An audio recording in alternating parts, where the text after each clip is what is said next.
Mercredi, ce sera la fin du suspense. Après un ultime arbitrage du président, le gouvernement présentera les détails de son projet de réforme des retraites. Face à la contestation de l'opposition et des syndicats, le ministre du Travail, Éric Woerth, tente de déminer le terrain. Notre système de retraite, il ne peut plus fonctionner. Il ne fonctionne plus aujourd'hui à 30 milliards de déficit par an. Il ne fonctionne plus et on ne peut plus assumer dans le long terme et le moyen terme les retraites des Français. Donc on est là pour protéger ces retraites. Ça demande un peu d'effort, ça ne demande pas un énorme effort. Principale mesure de la réforme, le recul de l'âge de départ en retraite à 62 ou 63 ans et l'allongement de la durée de cotisation. Côté recettes, une taxation des plus hauts revenus.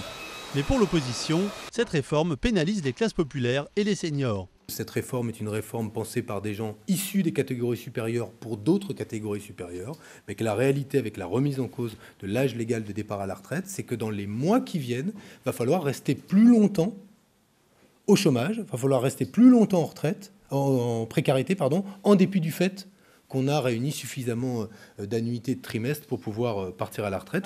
De leur côté, les syndicats dénoncent l'injustice de la réforme pour les métiers pénibles et la remise en cause d'un acquis social fondamental. Tout le monde comprend tout de suite, sans aller dans des calculs compliqués, que si on nous fait travailler jusqu'à 62, 63 ans dans des professions qui ont une espérance de vie faible et qu'on ne reconnaît pas la pénibilité, tout le monde voit qui va être le plus touché par cette réforme et pourquoi elle est injuste.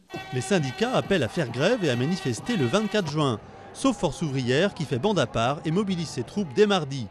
Des divergences entre les syndicats sans doute bienvenues pour le gouvernement.